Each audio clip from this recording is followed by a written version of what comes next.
கிருபையினால் தெரிந்தெடுக்கப்பட்டவர்கள், இயேசுவின் இரத்தத்தினால் கழுவப்பட்டவர்கள். சாத்தானுக்கு இனிமேல் உங்கள் மேல் உரிமை இல்லை. எல்லாமே இயேசு, எல்லாமே இயேசு, எனக்கு எல்லாமே இயேசு. Shall we turn to the word of God நாம் தேவனுடைய வசனத்துக்கு திரும்புவோம். and read from Esther chapter 4 verse 14. Esther 4ஆம் அதிகாரம் 14ஆம் வசனத்தை வாசியுங்கள். நீ இந்த காலத்தில் மௌனமாயிருந்தால் யூதருக்கு சகாயமும் ரட்சிப்பும் வேறொரு இடத்திலிருந்து எழும்பும். அப்பொழுது நீயும் உன் தகப்பன் குடும்பத்தாரும் அழிவீர்கள். நீ இப்படிப்பட்ட காலத்துக்கு உதவியா இருக்கும்படி உனக்கு ராஜ்யமேன்மை கிடைத்திருக்கலாமே, யாருக்கு தெரியும் என்று சொல்ல சொன்னான்.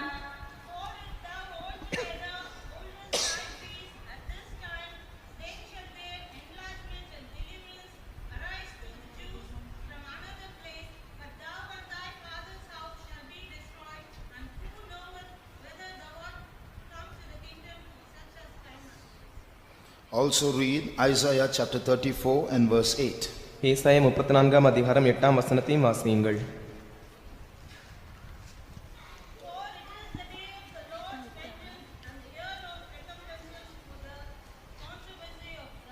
அது கர்த்தர் பழிவாங்கும் நாள், சீயோனுடைய வழக்கு நிமித்தம் பதிலளிக்கும் வருஷம். Praise the Lord. கர்த்தருக்கு ஸ்தோத்திரம். Now when you look at the political history of the world, உலகத்தினுடைய அரசியல் ரீதியான சரித்திரத்தை நாம் பார்க்கும்போது things have been changing. காரியங்கள் மாறிக்கொண்டே இருக்கிறது. If you look at different countries have different governments ruling over them. நாம் பல வகையான தேசங்களை பார்க்கும்போது அந்த தேசங்களை ஆளுகை செய்கிறதான பல வகையான அரசாங்கங்கள் உண்டு. Each country they have all their own opinions, they have their own policies and way of ruling. ஒவ்வொரு நாட்டுக்கும் தனித்தனியே அதற்கென்று அபிப்பிராயம் உண்டு, அதற்கென்று சட்டங்கள் உண்டு, அவைகளை கொண்டு அவைகள் ஆளுகை செய்கின்றன. But if you move through history, you will see although different governments with different policies are ruling, they are all converging towards what is known as a new world order, a new setup in this world. ஆனால் அந்த சரித்திரத்தை நாம் முற்றிலுமாக உற்று நோக்கும்போது அந்த வித்தியாசமான நாடுகளில் வித்தியாசமான சட்டங்களும் வித்தியாசமான அபிப்பிராயங்களும் பழக்கவழக்கங்களும் இருந்தாலும் அவைகள் எல்லாம் கடைசியாக ஒன்று சேர்ந்து ஒரு புதிய சகாப்தம் என்கிறதான இயக்கத்திற்கு வந்து கொண்டிருக்கிறது. So although you have one communist government, another is a democracy, all kinds of governments ruling in this world, there is a common line, a string that is going along with all of them that will eventually turn up to a unification amongst governments. சில நாடுகளில் நாத்திகவாதம் இருக்கிறது, சில நாடுகளில் ஜனநாயகம் இருக்கிறது. இப்படிப்பட்ட நாடுகளில் பல வகையான வித்தியாசமான காரியங்கள் இருந்தாலும் இவைகள் எல்லாம் ஒரே நூலில் வருகிறது போல கடைசியில் அதன் விளைவாக ஒரே ஒரு இயக்கமாக அது வந்து முடியும். How is it that people in different countries who have never spoken to each other and people belong to different times who are carrying on the work of these governments who have different policies are still converging towards a unification? பல வகையான தேசங்களில் பல வகையான மொழிகளை பேசுகிற ஜனங்கள் இருக்கிறார்கள். இந்த நாடுகளில் பேசுகிற மொழி அந்த நாட்டு ஜனங்களுக்கு தெரியாது, அவர்களுடைய சட்டங்களும் இவர்களுக்கு தெரியாது. இப்படியாக இருக்கும்போது இவர்கள் எல்லாரும் எப்படி ஒன்றாக ஒரே இயக்கத்தை உண்டாக்க வேண்டும் என்கிற முடிவுக்கு வந்திருக்கிறார்கள். This shows that there is some invisible power at work. எனவே இதன் மூலமாக ஏதோ ஒரு அதர்சனமான வல்லமையானது கிரியை செய்கிறது என்பதை நமக்கு கண்கூடாக காண முடியும். This is what is happening amongst the rulers of this world. இதுதான் இந்த உலகத்தை அரசாளுகிறவர்கள் மத்தியில் நடைபெறுகிறதான ஒரு காரியம். They are all moving towards a new kind of government which has never been seen in this world before. அவர்கள் எல்லாரும் ஒரு புதிய அரசாங்கத்திற்கு நேராக சென்று கொண்டிருக்கிறார்கள். அந்த அரசாங்கமானது இதுவரைக்கும் இந்த பூமியில் ஏற்பட்டதில்லை. Not only that, அது மாத்திரமல்ல, on the side of the citizens of the world also there is a cry for a change, for a different kind of government. இந்த உலகத்தில் இருக்கிற பிரஜைகளுக்கும் கூட அவர்களுக்கென்று வித்தியாசமான ஒரு கூக்குரல், ஒரு வேண்டுதல் உண்டு. அவர்கள் வித்தியாசமான அரசாங்கம் வேண்டும் என்று கோரிக்கை வைக்கிறார்கள். The whole world is crying for something different. We want a change. முழு உலகம் ஒரு வித்தியாசத்திற்காக ஏங்கிக் கொண்டிருக்கிறது. எங்களுக்கு ஒரு மாற்றம் வேண்டும் என்று அவர்கள் கத்திக் கொண்டிருக்கிறார்கள். Many years ago I was standing in a bus stand. அநேக வருஷங்களுக்கு முன்பாக நான் ஒரு பேருந்து நிலையத்தில் நின்று கொண்டிருந்தேன். And a young boy was speaking about politics. ஒரு இளம் பையன் ஒரு அரசியலை பற்றி பேசிக் கொண்டிருந்தான். And he said, in our country we speak about majority voting. அவன் இப்படி பேசிக் கொண்டிருக்கும் போது சொன்னான், எங்களுடைய நாட்டில் நாங்கள் அதிகபட்சமாக ஓட்டு போடுவதை பற்றி பேசுவோம் என்று சொன்னான். Those who get the majority of votes are the winners. அதிகபட்சமாக ஓட்டு பெறுகிறவர்கள் தான் ஜெயித்தவர்கள். But he said, if you notice, Only 50% or 60% of the people vote. ஆனால் அவன் எப்படி சொன்னான், நீங்கள் அதை கவனிப்பீர்கள் என்றால் 50 அல்லது 60% ஜனங்கள் தான் ஓட்டு போடுகிறார்கள். And that 60% is split among different factions. அந்த 60% ஓட்டும் வித்தியாசமான கட்சிகளுக்கு சிதறடிக்கப்படுகிறது. But the 40% who don't vote are not satisfied with any form of government, so they are the majority. ஆனால் மீதியாக ஓட்டுப்படாமல் இருக்கிறதான அந்த 40% ஜனங்கள் எந்த அரசாங்கத்தினுடைய கட்சியை பற்றியும் திருப்தி அடையாமல் இருக்கிறார்கள். எனவே அவர்களே பெரும்பான்மையானவர்கள் என்று அவன் சொன்னான். So always those who don't vote and don't want are not satisfied with any form of government, they are the majority. எனவே எப்பொழுதுமே ஓட்டு போடாமல் எந்த அரசாங்கத்தையும் ஆதரிக்காதவர்கள் தான் பெரும்பான்மையானவர்கள். What does that mean? அதனுடைய அர்த்தம் என்ன? There is hidden in a man a dissatisfaction about rulership. இந்த உலகத்தில் இருக்கிறதான அந்த ஆளுகை பற்றி மனுஷனுக்கு மறைவாக ஒரு அதிருப்தி காணப்படுகிறது. If you look at the condition of the world, இந்த உலகத்துடைய வழக்கத்தை நாம் பார்ப்போம் என்றால், one group of people are soaring high in riches. ஒரு கூட்ட ஜனங்கள் ஐஸ்வரியத்தில் மிகவும் விருத்தி அடைந்தவர்களாக உயர்ந்து கொண்டே போகிறார்கள். Another group of people are starving to death. ஆனால் இன்னொரு கூட்ட ஜனங்களோ வறுமையினால் செத்து கொண்டிருக்கிறார்கள். You know, there are countries that are poorer than India. இந்தியாவை காட்டிலும் தரித்திரமான தேசங்கள் உண்டு என்று உங்களுக்கு தெரியுமா? You know, there are countries where other governments have to help people receive food. People have to stand in the queue for 7-8 hours just to have one meal. ஜனங்கள் ஆகாரத்தை பெற்றுக்கொள்வதற்காகவும் ஒருவேளை ஆகாரத்திற்காக 7 அல்லது 8 மணி நேரங்கள் நிற்கும்படியாகவும் மற்ற அரசாங்கங்கள் அவர்களுக்கு உணவு கொடுக்கும்படியாக உதவி செய்யும்படியாகவும் தேசங்கள் இருக்கிறது என்று உங்களுக்கு தெரியுமா? Do you know there are countries where people run to the dustbin to scrap some food, where vultures come and eat food and the people put their hands in also to take food? சில நாடுகளில் இருக்கிற ஜனங்கள் குப்பைத்தொட்டியில் போய் அங்கே இருக்கிறதான ஆகாரத்தை எடுக்கும்படியாக ஓடி போய் குவிந்து விடுகிறார்கள். வல்லூர்கள் சாப்பிடுகிறதான அந்த இடத்தில் அவர்கள் கைவிட்டு அவர்கள் சாப்பிட வேண்டியதான நிலைமையும் சில நாடுகளில் இருக்கிறது. On the other hand, there are countries where food is being wasted and thrown into the dustbin. ஆனால் இன்னொரு பக்கத்தில் ஆகாரம் அதிகபட்சமாக வீணாக்கப்பட்டு குப்பை தொட்டியில் போடுகிற நாடுகளும் உண்டு. So the world is crying for a change. Something has to be done. Why is there so much of a lack of balance in this world? எனவே இந்த உலகமானது ஒரு மாற்றத்திற்காக கதறிக் கொண்டிருக்கிறது. ஏன் இந்த உலகத்தில் ஒரு சமத்துவம் இல்லாமல் சமதர்மம் இல்லாமல் சரியாக இல்லாமல் இருக்கிறது என்று மாற்றத்திற்காக ஏங்கிக் கொண்டிருக்கிறார்கள். Can't someone come? Can't someone do something? யாராவது ஒருவர் வரமாட்டார்களா? யாராவது ஒருவர் வந்து ஏதாவது செய்ய மாட்டார்களா? Will there be no change in this world? இந்த உலகத்தில் மாற்றமே இல்லையா? So the people underneath, the citizens are crying out for a change. The people in the governments are now moving towards a change. எனவே அரசாங்கங்களின் கீழ் இருக்கிறதான அந்த ஜனங்கள் ஒரு மாற்றத்திற்காக ஏங்கிக் கொண்டிருப்பதினால் இந்த அரசாங்கங்களும் கூட அவர்கள் கவனத்தை கவனித்து மாற்றத்தை தேடிக் கொண்டிருக்கிறது. Behind all these things is the God of this world who is moving towards world monopoly or control. இவைகள் எல்லாவற்றின் மத்தியிலும் இந்த உலகத்தின் அதிபதியானவன் இந்த உலகத்தை ஒரே வழியில் கொண்டு வரும்படியாக ஒரே அரசாங்கத்தின் கீழ் கொண்டு வரும்படியாக முயற்சி செய்கிறான். He wants to take control of every human being. ஒவ்வொரு தனி மனுஷனையும் கட்டுப்படுத்தும்படியாக அவன் விரும்புகிறான். Now as this is happening, இது இப்படி நடந்து கொண்டிருக்கும்போது the whole world is going to welcome what is going to happen very soon. அதி சீக்கிரத்தில் சம்பவிக்க போகிறதான ஒரு காரியத்தை இந்த முழு உலகமும் வரவேற்க போகிறது. But there are some suggestions that are being brought into focus as this new world order sets in. இந்த புதிய உலக சகாப்தமானது ஆரம்பிக்கப்படுவதற்கு முன்பாக சில ஆலோசனைகள் கவனத்திற்கு கொண்டு வரப்படுகிறது. One is a redistribution of wealth.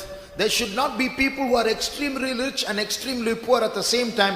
Wealth should be redistributed throughout the world. ஒரு காரியம் என்னவென்றால் இந்த உலகத்தில் அதிக ஐஸ்வரியமான ஜனங்கள் இருக்கக்கூடாது, அதே நேரத்தில் அதிகமாக தரித்திரம் உள்ளவர்களும் இருக்கக்கூடாது. எனவே சமமாக எல்லாருக்கும் அந்த பணமானது வழங்கப்பட வேண்டும் என்பது ஒரு காரியம். Secondly, the world is being overpopulated. There are too many people in this world. At least 2 billion of the 6 billion, that is 1/3 of the population, must somehow be wiped out. இந்த உலகத்தில் அதிகமான ஜனத்தொகை இருக்கிறது, 6 மில்லியன் ஜனத்தொகை இருக்கிறது. அதில் 1/3 பங்காக 2 million ஜனங்கள் அகற்றப்பட வேண்டும். Million அல்ல, billion. That is பில்லியன் ஜனங்கள். 200 crores of people should be killed for order to come into this world. இந்த உலகத்தில் சரியான சட்டம் வரும்படியாக 200 கோடி ஜனங்கள் அவர்கள் கொல்லப்பட வேண்டும்.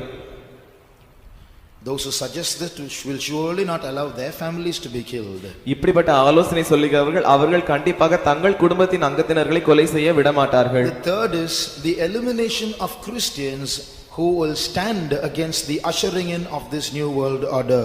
மூன்றாவதாக இந்த புதிய உலக சகாப்தத்தின் இயக்கம் வரப்போகிறதான இந்த காரியத்தை தடை செய்கிறதான இந்த கிறிஸ்தவர்கள் அகற்றப்பட வேண்டும். So As the governments are now plotting and planning to move in towards a one world government, அதற்காக இந்த உலகத்தில் இருக்கிற எல்லா அரசாங்கங்களும் ஒன்று சேர்ந்து ஒரே அரசாங்கமுடைய உலகமாக மாற்ற வேண்டும் என்கிறதான காரியத்திற்காக முயற்சிக்கும் போது the group of people who will stand against it, who will discern it and know this is all a diabolic, devilish plot, are the Christians, the true Christians. அதை அறிந்து கொண்டு அதை பகுத்தறிந்தவர்களாக இது பிசாசனுடைய தந்திரம், பிசாசனுடைய வேலைதான் என்று பகுத்தறிகிறவர்கள் கிறிஸ்தவர்கள் தான். When the first world war took place, முதலாம் உலகப் போர் நடைபெற்ற போது a new body was formed combining many nations to prevent another war. ஒரு இன்னொரு யுத்தம் நடைபெறக்கூடாது என்பதற்காக இன்னும் ஒரு இயக்கம் உண்டாக்கப்பட்டது. That was called the League of Nations. அந்த இயக்கம் தான் தேசங்களின் உடன்படிக்கை. So that was a body of many nations put together, but they did not succeed because a second world war broke out. ஆனால் அதில் அநேக தேசங்கள் ஒன்றாக சேர்ந்து உடன்படிக்கை செய்து கொண்டன. இன்னொரு யுத்தம் ஏற்படக்கூடாது என்று அவர்கள் செய்தார்கள். ஆனால் அது அவர்கள் முயற்சி வீணால் போயிற்று. ஏனென்றால் இரண்டாவது உலக மகா யுத்தம் வந்துவிட்டது. So another body was formed after that called the United Nations. அதற்கு பிறகு இன்னொரு இயக்கம் உண்டாக்கப்பட்டது. அதுதான் ஐக்கிய நாட்டு சபை. You see the name United Nations. There is a move there to bring nations together. அதனுடைய பெயரை பாருங்கள், ஐக்கிய நாடுகளின் சபை. எனவே அந்த இயக்கமானது எல்லா நாடுகளையும் ஒன்றாக இணைப்பது. But still the United Nations is not powerful enough to take control of the whole world. Still wars are going on, still famines are taking place, still there is lack of harmony, no peace in this world. ஆனால் இந்த உலக ஐக்கிய நாடுகளின் சபையானது ஒன்று சேர்ந்து அந்த உலகத்தில் இருக்கிற நாடுகளை ஒன்று சேர்க்க வேண்டும் என்று விளைந்தாலும் கூட இந்த உலகத்தில் பஞ்சங்கள் இருக்கிறது, பற்றாக்குறை இருக்கிறது, இவைகள் எல்லாம் காணப்படுகிறது, யுத்தங்கள் இருக்கிறது. Either the United Nations should be given extra power or a new more powerful body should emerge. எனவே ஒன்று இந்த ஐக்கிய நாடுகளின் சபைக்கு அதிகமாக வல்லமை தர வேண்டும், இல்லாவிட்டால் ஒரு புதிய அரசாங்கம் உருவாக வேண்டும். More powerful body. அதிக வல்லமையுள்ள ஒரு அரசாங்கம். So the world is going to be under one government which is very very powerful. எனவே இந்த உலகமானது ஒரே அரசாங்கத்தின் கீழ் வரப்போகிறது. அந்த அரசாங்கமானது மிக மிக வல்லமையுடையதாக இருக்க போகிறது. Now as the world moves towards that situation, இந்த உலகம் அந்த சூழ்நிலைக்கு நேராக நகர்ந்து கொண்டிருக்கும்போது you and I are going to be thorns in their sides. நீங்களும் நானும் அவர்கள் விலாக்களில் முள்ளுகளைப் போல இருக்க போகிறோம். That was a similar time of crisis for the Jews in the days of Esther. அதுதான் எஸ்தரின் நாட்களில் யூதர்களுக்கு இருந்ததான பிரச்சனையாக இருந்தது. There was a similar situation, a crisis in the days of Esther. இதே போன்ற சூழ்நிலை தான் எஸ்தரின் நாட்களில் யூதர்களுக்கு இருந்தது. It was a time when the lives of the Jews were in danger.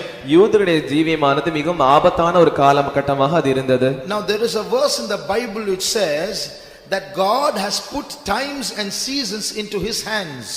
தேவன் காலங்களையும் வேளைகளையும் மாற்றுகிறவர் என்கிறதான ஒரு வசனம் வேதத்தில் இருக்கிறது. Just like we move on the basis of a clock, heaven also moves, history also moves based on a clock in heaven. நாம் எப்படி கடிகாரத்தின் அடிப்படையில் வேலை செய்கிறோமோ அதே போல பரலோகமும் ஒரு கடிகாரத்தின் அடிப்படையில் வேலை செய்கிறது, சரித்திரமும் அப்படியே செய்கிறது. So heaven is controlling history. எனவே பரலோகம் தான் சரித்திரத்தை கட்டுப்படுத்தி கொண்டிருக்கிறது. For example, உதாரணமாக when the disciples asked Jesus, Lord, when is the kingdom going to be restored? சீஷர்கள் இயேசுவை பார்த்து, ஆண்டவரே இந்த ராஜ்யத்தை எப்போது இஸ்ரவேலருக்கு திரும்ப கொடுப்பீர் என்று கேட்டார்கள். Then Jesus said, this is not for you to know, the Father has put times and seasons into his hands. அப்போது இயேசு சொன்னார், பிதா தம்முடைய ஆதீனத்தில் வைத்திருக்கிறதான காலைகளையும் வேளைகளையும் அறிவது உங்களுக்கு அடுத்தது அல்ல. I'll show you one or two more verses. நான் இன்னும் 2-3 வசனங்களை உங்களுக்கு சொல்லுகிறேன். Read Galatians chapter 4 verse 4. கலாத்தியர் 4ஆம் அதிகாரம் 4ஆம் வசனத்தை வாசியுங்கள்.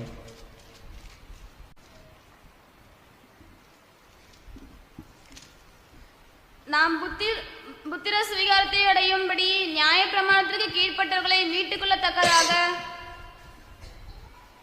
குறித்த காலத்தில் காலம் நிறைவேறின போது ஸ்திரீயினிடத்தில் பிறந்தவரும் நியாயப்பிரமாணத்திற்கு கீழானவருமாகிய தம்முடைய குமாரனை தேவன் அனுப்பினார். See, when did God the Father send his son? பிதாவாகிய தேவன் எப்பொழுது தம்முடைய குமாரனை அனுப்பினார்? The Bible speaks of what is called in the fullness of time. வேதம் ஒரு காலத்தை பற்றி பேசுகிறது, காலம் நிறைவேறின போது. So what is that kalam? What is the time that was fulfilled? காலம் நிறைவேறினது என்றால் அந்த நிறைவேறின காலம் என்ன? It is a time appointed in heaven when Jesus had to be sent. அது பரலோகத்தில் இயேசு எப்பொழுது அனுப்பப்பட வேண்டும் என்று வைக்கப்பட்டதான ஒரு காலம். So the Father in heaven is controlling some kind of a time structure based on which things happen on earth. எனவே பரலோகத்தில் இருக்கிற பிதாவானவர் பூமியில் எப்படி காரியங்கள் நடக்கப்பட வேண்டும் என்பதற்காக ஒரு திட்டத்தை வைத்திருக்கிறார். Another verse. இன்னொரு வசனம் Romans chapter 5 verse 6. ரோமர் 5ஆம் அதிகாரம் 6ஆம் வசனம். அன்றையும் நாம் பலனற்றவர்களாய் இருக்கும் போதே குறித்த காலத்தில் கிறிஸ்து அக்கிரமக்காரருக்காக மரித்தார். Now you see here of the death of Christ, it is written in due time. இங்கே கிறிஸ்துவினுடைய மரணத்தை பார்க்கும்போது குறித்த காலத்தில் என்கிற வார்த்தை உபயோகப்படுத்தப்பட்டிருக்கிறது. குறித்த காலத்து, that means in the appointed time. Jesus, God the Father had appointed a time where Jesus had to be born. He had appointed a time when Jesus had to die. குறித்த காலம் என்று சொல்லும்போது பிதாவாகிய தேவனானவர் ஒரு சரியான காலத்தை வைத்திருந்தார்.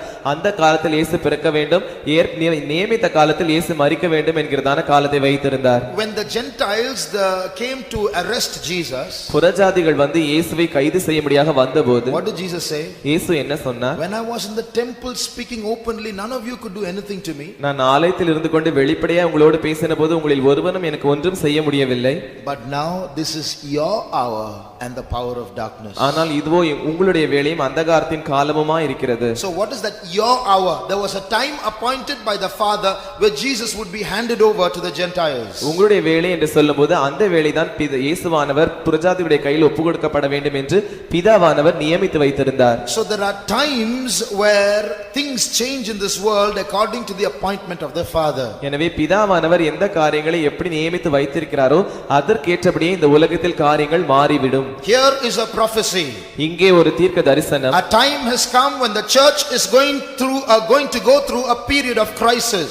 சபையானது ஒரு பிரச்சனையின் வழியாக கடந்து போகிறதான ஒரு காலம் வந்துவிட்டது. A time is coming when nations and spirits and demons and people and religions are going to rise up to persecute the church of God. தேசங்களும் ஆவிகளும் பிசாசுகளும் ஜனங்களும் பொல்லாத வல்லமைகளும் சபையினுடைய ஜனங்களை உபத்திரவப்படுத்துகிறதான வேளை வந்துவிட்டது. At this time, இந்த நேரத்தில் there are things that we have to do. நாம் செய்ய வேண்டியதான காரியங்கள் உண்டு. That's why Mordecai says, Esther, remember, if you hold your peace at such a time as this, speaking of a particular time. எனவேதான் மொர்தெகாய் எஸ்தரோடு கூட பேசுகிறான். இப்படிப்பட்ட காலத்தில் நீ மௌனமா இருந்தால் என்கிற இப்படிப்பட்ட காலம் என்கிற ஒரு காலத்தை சொல்லுகிறான். Who knows whether you have been brought into the kingdom for such a time as this, speaking of a particular time. இப்படிப்பட்ட காலத்திற்காக நீ ராஜ்யத்திற்காக கொண்டு வரப்பட்டிருக்கலாம் என்று ஒரு குறிப்பிட்ட காலத்தை மொர்தெகாய் சொல்லுகிறான். In the same way, God has brought you and me into this kingdom at this period for a particular purpose. அதே போலவே தேவன் உங்களையும் என்னையும் இந்த ராஜ்யத்திற்கு இந்த நேரத்தில் ஒரு குறித்த நோக்கத்தோடு கொண்டு வந்திருக்கிறார். If we do not understand this, இந்த காரியத்தை நாம் விளங்கிக் கொள்ளாமல் போவோம் என்றால், what does Mordecai tell Esther? மொர்தெகாய் எஸ்தரிடத்தில் என்ன சொன்னார்? Don't think you are going to be safe in the palace. நீ அரண்மனையில் பாதுகாப்பாக இருப்பாய் என்று நினைக்க வேண்டாம். Beloved, let us listen to this one thing very carefully. பிரியமானவர்களே, இந்த ஒரு காரியத்தை நாம் நன்றாய் கவனிப்போம். Many of us are basking under the security of our own houses and plenty of possessions. நம்மில் அநேகர் நம்முடைய சொந்த வீடுகள் இருப்பதின் மூலமாகவும் அநேக சொத்துக்கள் இருப்பதின் மூலமாகவும் அது நிமித்தம் நாம் பாதுகாப்பாக இருக்கிறோம் என்று நினைக்கிறோம். But don't think we can be safe. Esther was not safe in the palace. ஆனால் நாம் பத்திரமாக இருக்கிறோம் என்று நினைக்க வேண்டாம். ஏனென்றால் எஸ்தர் பத்திரமாக அரண்மனையில் இல்லை. What was Esther told? எஸ்தருக்கு என்ன சொல்லப்பட்டது? If at this time when you ought to work out salvation for the Jews, you have been assigned a responsibility, you remain silent, the Jews will be delivered somehow, but you and your house will be destroyed. யூதருக்காக ரட்சிப்பை ஏற்படுத்த வேண்டும் என்று நீ இந்த காலத்தில் நியமிக்கப்பட்டிருக்கிறாய். யூதருடைய ரட்சிப்புக்காக நீ காரியங்களை நடப்பிக்க வேண்டும். ஆனால் இந்த காலத்தில் நீ அமைதியா இருந்தால் யூதருக்கு வேறு இடத்தில் ரட்சிப்பு எழும்பும். ஆனால் உன் தகப்பன் குடும்பத்தாரும் நீயும் அழிந்து போவீர்கள். Look at those words. இந்த வார்த்தைகளை பாருங்கள். So by not doing what we ought to do, we are going to be destroyed. எனவே நாம் என்ன செய்ய வேண்டுமோ அதை செய்யாமல் இருப்போம் என்றால் நாம் அழிக்கப்பட்டு போவோம். What does that mean? அதோட அர்த்தம் என்ன? Beloved, you and I are here for a particular divine purpose. பிரியமானவர்களே, நீங்களும் நானும் ஒரு திட்டவட்டமான தெய்வீகமான நோக்கத்திற்காக இங்கே இருக்கிறோம். Very often we think all the purpose is within. Lord, do something in me, sanctify me, supply the needs of my family. It's all within. அநேக தரம் நமக்கு உள்ளே இருக்கிற காரியங்கள் தான் என்று நாம் நினைக்கிறோம். ஆண்டவரே, என்னை சுத்திகரியும், எனக்கு இந்த தேவைகளை சந்தித்து தாரும், என்னுடைய குடும்பத்தினரை ஆசீர்வதியும் என்று நாம் ஜெபிக்கிறோம். But along with this there is a purpose that we have to carry out without.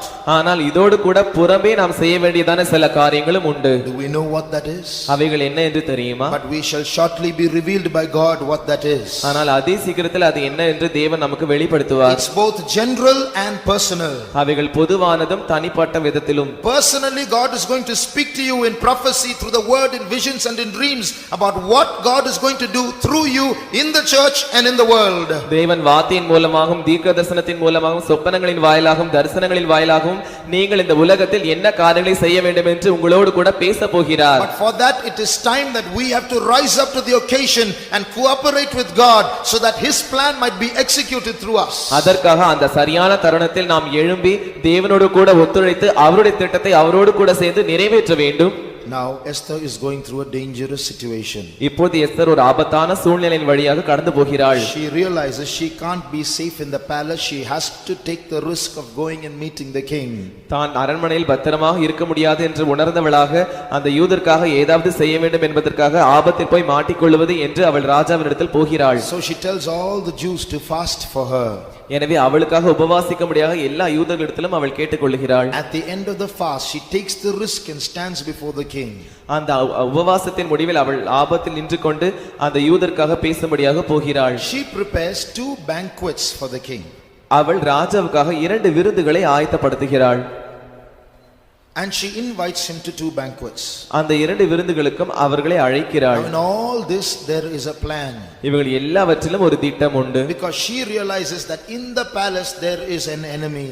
ஏனென்றால் அரண்மனையில் ஒரு சத்துரு இருக்கிறான் என்று அவள் உணர்ந்திருந்தாள். And that enemy is trying to wipe out all the Jews. அந்த சத்துருவானவன் இந்த எல்லா யூதரையும் அகற்றவிட முயற்சி செய்கிறான் என்று அவள் அறிந்திருந்தாள். So also in this world we have an enemy who is trying to wipe out all Christians. அதே போலவே இந்த உலகத்திலும் ஒரு சத்துரு இருக்கிறான். அந்த சத்துரு ஆனவன் இந்த உலகத்தில் இருக்கிற எல்லா கிறிஸ்தவர்களையும் அகற்றிவிட முயற்சி செய்கிறான். But the promise is whoever works or does not work, salvation, enlargement and deliverance will come for the Christians. ஆனால் வாக்குத்தத்தம் என்னவென்றால் நாம் கிரியை செய்கிறோமோ இல்லையோ அது காரியமல்ல, ஆனால் கிறிஸ்தவர்களுக்கு ரட்சிப்பும் சகாயமும் கண்டிப்பாக வரும். But those who are lazy, those who are trying to play safe, when they ought to rise up and work for to help others in the time of crisis, will be destroyed. ஆனால் சோம்பலா இருக்கிறவர்கள், பத்திரமா இருக்கிறோம் என்று நினைக்கிறவர்கள் கிரியை செய்ய வேண்டும், அவர்கள் எழும்பி கிரியை செய்ய வேண்டும் என்கிற இடத்தில் அவர்கள் கிரியை செய்யாமல் இருந்தால் அவர்கள் அழிந்து போவார்கள்.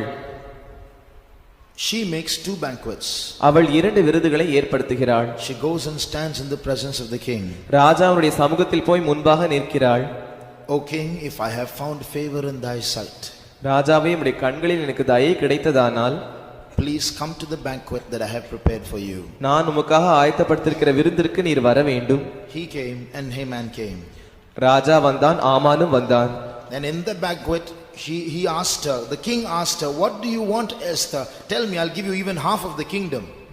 அப்பொழுது அந்த விருந்தில் கலந்து கொண்ட ராஜா எஸ்தர் ராஜாத்தியை பார்த்து, எஸ்தர் ராஜாத்தியே, உனக்கு என்ன வேண்டும்? உன் மன்றாட்டு என்ன? நீ தேசத்தில் பாதி கேட்டாலும் அது உனக்கு தரப்படும் என்று சொன்னான். Then she says, if it pleases the king, if I have found favor in your sight, let me please come to another banquet that I'll prepare tomorrow for you. அப்பொழுது எஸ்தர் சொல்லுகிறாள், ராஜாவுடைய கண்களில் எனக்கு தயை கிடைத்ததானால் நான் இன்னொரு முறை பண்ண போகிறதான அந்த விருந்திற்கு ராஜாவும் ஆமானும் வர வேண்டும். Why does Queen Esther do all this? அந்த ராணி ஏன் இந்த எல்லா காரியங்களும் செய்ய வேண்டும்? Now we must realize that she hasn't the king hasn't called for her for the past 30 days. கடந்த 30 நாட்களாக ராஜா அவளை அழைக்கவில்லை என்கிற காரியத்தை நாம் உணர வேண்டும். To make a petition, we don't know what kind of response the king will give. ஒரு மன்றாட்டை செய்வதற்காக அதற்கு பதிலாக ராஜா என்ன சொல்வான் என்று தெரியாது. So she has to bring the king to a good mood, to a state where he is able to grant her request. எனவே அந்த ராஜாவை ஒரு நல்ல மனநிலைக்கு கொண்டு வந்து அந்த நல்ல மனநிலையில் இருக்கும்போது அவன் தன் வேண்டுதலை கேட்டுக்கொள்வான் என்கிற பட்சத்திற்கு அவள் அவனை கொண்டு வர வேண்டும். So that's why she is not in a hurry to tell him the request in the first banquet itself. எனவே முதல் விருந்திலேயே தன்னுடைய மன்றாட்டு என்ன என்று சொல்லுவதற்கு அவள் அவசரப்படவில்லை. In the second banquet she tells her request. இரண்டாவது விருந்தில் தான் தன்னுடைய மன்றாட்டை அவள் சொல்லுகிறாள். In the same way, அதே போலவே in the history of the church in the last days there are 2 banquets. கடைசி நாட்களில் இருக்கிற அந்த சபையின் சரித்திரத்திலும் கூட 2 விருந்துகள் உண்டு. Now in the first banquet that she made, அவள் செய்ததான அந்த முதலாவது விருந்தில் you see Haman is not punished. ஆமான் தண்டிக்கப்படவில்லை என்று நாம் காண்கிறோம். In fact, he is very happy at that time. He seems unharmed, untouched. உண்மையை சொல்லப்போனால் அவன் அந்த விருந்தில் மிகவும் சந்தோஷமாக இருந்தான். அவன் சேதப்படாமலும் தொடப்படாமலும் இருந்தான். In fact, he came back home so elated and he said, see how the king honored me, even the queen called me, but all this is nothing to me as long as that Mordecai remains alive. உண்மையை சொல்லப்போனால் அவன் மிகவும் சந்தோஷமுள்ளவனாக தன் வீட்டுக்கு திரும்பி வந்தான். ராஜா என்னை கனம் பண்ணுகிறார், ராஜா என்னை கனம் பண்ணுகிறார் என்று சந்தோஷமான அனுபவங்களோடு கடந்து வந்தான். அதோடு கூட இந்த ஆமான் இருக்கிற விஷயத்தை அவன் ஒரு கவலையாக எண்ணினான்.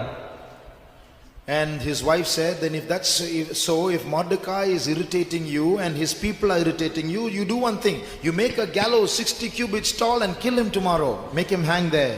அப்பொழுது ஆமானுடைய மனைவி அவனை பார்த்து, மொர்தெகாய் உனக்கு எரிச்சல் மூட்டினால், அவனுடைய ஜனங்கள் உனக்கு எரிச்சல் மூட்டினால், நீ அவனுக்கு என்று ஒரு தூக்கு மரத்தை செய் என்று சொன்னாள். So on the one side we see a banquet being prepared, on the other side we see danger for the Jews. ஒரு பக்கத்தில் விருந்து ஆயத்தம் பண்ணப்படுகிறதை நாம் பார்க்கிறோம், இன்னொரு பக்கத்தில் யூதர்களுக்கு ஆபத்து வருகிறது நாம் காண்கிறோம். In Christian history also, as I told you, there are two banquets. கிறிஸ்தவ சரித்திரத்திலும் கூட நான் உங்களுக்கு சொன்னது போல இரண்டு விருந்துகள் உண்டு. After many years of what we call the dark ages, அந்தகாரமான காலங்கள் என்று அழைக்கிறதான அந்த அநேக வருஷங்களுக்கு பின்பாக, many centuries when the church went through dark times in history, சபையானது சரித்திரத்தில் கடந்து போனதான அந்த அந்தகார காலங்களுக்கு அடுத்ததான அநேக நூற்றாண்டுகளுக்கு பிறகு, there were many years, many centuries in history when the church had nothing Christian in it. சரித்திரத்தில் அநேக சபையில் அநேக வருஷங்களாக கிறிஸ்தவன் என்று சொல்லப்படுகிற ஒருவர் கூட இல்லாமல் இருந்ததான அந்த காலம் பிறகு, there were people who were true Christians, they were only small groups scattered here and there. சில ஜனங்கள் கொஞ்சம் பேராக உண்மையான கிறிஸ்தவர்களாக இருந்தார்கள், அவர்கள் இங்கும் அங்குமாக சிதறடிக்கப்பட்டவர்களாக இருந்தார்கள். But in the early part of the 20th century, ஆனால் 20ஆம் நூற்றாண்டின் ஆதி நாட்களில் suddenly a Pentecostal fire broke out in various parts of the world. திடீரென்று உலகத்தின் பல்வேறு பாகங்களில் பெந்தேகோஸ்தின் அக்கினியானது ஊற்றப்பட்டது. That was the first banquet. அதுதான் முதலாவது விருந்து. Through that Pentecostal fire, God started moving in the world in a certain way. அந்த பெந்தேகோஸ்தின் அக்கினியின் மூலமாக தேவன் ஒரு குறிப்பிட்ட விதத்தில் உலகத்தில் அசைவாட ஆரம்பித்தார். But if you see, although the Pentecostal fire has been spreading, அந்த பெந்தேகோஸ்தே அக்கினியானது எங்கும் அங்குமாக பரவி கொண்டிருந்தாலும், Haman is still let loose. He is still happy. ஆமான் இன்னும் அவன் விடுதலையாக்கப்பட்டவனாக சந்தோஷமுடையவனாக இருந்தான். Satan, the god of this world, seems to be working havoc still in the world. இந்த உலகத்தின் அதிபதியானவன் உலகத்தில் இன்னும் கூட நாச மோசங்களை ஏற்படுத்தி கொண்டிருக்கிறான். And he is not only happy in the world, plotting against the world and deceiving the world, he is making plans to hang the Jews, to kill the God's people. அவன் இந்த உலகத்தில் சந்தோஷமா இருந்தாலும், இந்த உலகத்தை சுட்டிக்காட்டி உலகத்தில் அநேக காரியங்களை செய்து கொண்டிருந்தாலும், இன்னொரு பக்கத்தில் யூதருக்காக அவன் ஒரு தூக்கு மரத்தை ஆபத்தை செய்து கொண்டிருக்கிறான். So that first banquet is the revival of the Pentecostal experience from the beginning of the 20th century. எனவே 20ஆம் நூற்றாண்டின் ஆதி நாட்களில் இந்த முதலாவது விருந்தானது பெந்தேகோஸ்தே அக்கினியானது அனுப்பப்பட்டதான அந்த நாட்களாய் இருந்தது. And our gathering here in the presence of God right now is part of that first banquet. இப்பொழுது நாம் தேவ சமூகத்தில் கூடுகிறதான இந்த கூட்டமும் கூட அந்த முதலாவது விருந்தின் ஒரு பகுதியாக இருக்கிறது. So we are now conducting meetings like this, and God comes into our midst. எனவே இப்படிப்பட்ட கூட்டங்களை நாம் நடத்துகிறோம், தேவனும் நம்முடைய மத்தியில் வருகிறார். Just like Esther invited the king to the banquet, we invite our king. He comes into our midst, he blesses us, he heals us, he anoints us. Esther எப்படி ராஜாவை தன்னுடைய விருந்திற்காக அழைத்தாரோ அதே போல நாமும் கூட இயேசுவை நம்முடைய விருந்திற்கு அழைக்கிறோம். அவர் வருகிறார், நம்மை ஆசீர்வதிக்கிறார், நம்முடைய வியாதிகளை சுகமாக்குகிறார். But Haman still seems untouched. ஆனால் ஆமான் இன்னும் தொடப்படாதவனாகவே காணப்படுகிறார். He still seems to be ruling strong, the god of this world. அவன் இந்த உலகத்தின் அதிபதியாக இருந்து கொண்டு முற்றிலும் வல்லமையாக ஆளுகை செய்கிறான். And in many areas of our life he seems to be having a strong hold over us too. நம்முடைய ஜீவிதத்தின் अनेक பகுதிகளிலும் கூட அவன் பிடிவாதமாக சில காரியங்களை பிடித்துக் கொண்டிருக்கிறவனாக இருக்கிறான். But although he seems to be ruling strong, God has given us certain victories, God has given us a certain kind of joy, he's given us fellowship, he's given us anointing, he's given us worship and so on. ஆனால் அவன் நம்மை இறுக பிடித்திருந்தாலும் கூட, சில பகுதியில் பிடித்துக் கொண்டிருந்தாலும் கூட, தேவன் நமக்கு ஜெயத்தை தருகிறார், சில அபிஷேகங்களை தருகிறார், இன்னும் अनेक ஆசீர்வாதங்களை தருகிறார். So although he is ruling in this world and he is the god of this world, அவன் இந்த உலகத்தில் ஆண்டு கொண்டிருந்தாலும், இந்த உலகத்தின் அதிபதியாக அவன் இருந்தாலும், we as God's children are able to come into the presence of God and enjoy this banquet. We are able to see the king's presence and say, Yesu innum ennum nallavanallo. தேவனுடைய பிள்ளைகளாக நாம் தேவனுடைய சமூகத்தில் வந்து அவருடைய சமூகத்தில் ஆர்ப்பரித்து அவரை அனுபவித்து இயேசு இன்னும் இன்னும் நல்லவன் என்று அவரை ஆர்ப்பரிக்கிறோம், புகழுகிறோம். യേശു ഇന്നും എന്നും നല്ലവനല്ലോ, എന്നെ നടത്തുവാൻ വല്ലവനല്ലോ.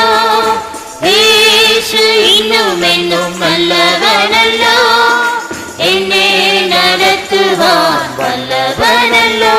എല്ലാ കാലത്തും എല്ലാ നേരത്തും തണലായി തുണയായി കൂടെയുണ്ടല്ലോ.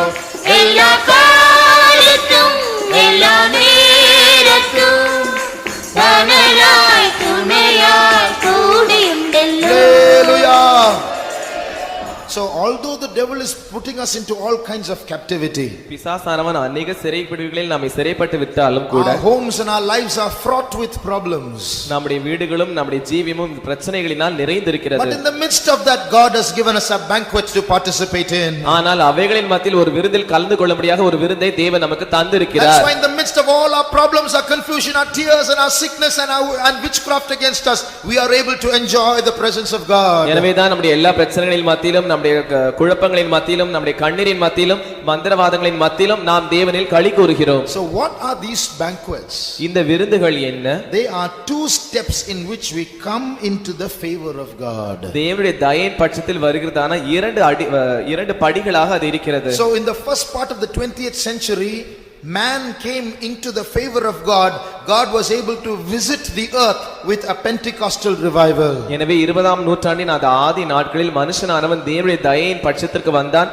தேவன் அவனை சந்தித்து அவனுக்கு என்று பெந்தேகோஸ்தே அக்கினியை அனுப்பினார். So from that time till today, it's banqueting time for the church. அந்த நாள் முதற்கொண்டு இன்று வரைக்கும் சபைக்கு ஒரு விருந்தின் நேரமாகவே இருக்கிறது. I remember even 20 years ago, there used to be big arguments between Christians, amongst Christians, about the receiving of the Holy Spirit, about speaking in tongues. 20 வருஷங்களுக்கு முன்பாக நான் நினைவு கூறுகிறேன், அநேக விவாதங்கள் எழும்பும். பரிசுத்தாவின் அக்கினியை பெற்றுக்கொண்டு அந்நிய பாஷையில் பேசுவது ஒரு காரியமா என்கிறதான விவாதங்கள் எழும்பும். Many would say there's nothing called speaking in tongues, it's a wrong experience. Some would say no, it is the right experience, we have to speak in tongues and so on. அநேகர் சொல்லுவார்கள் இல்லை பரிசுத்தாவி என்றில்லை, அந்நிய பாஷையில் பேசுவது என்று இல்லை என்று சொல்வார்கள்.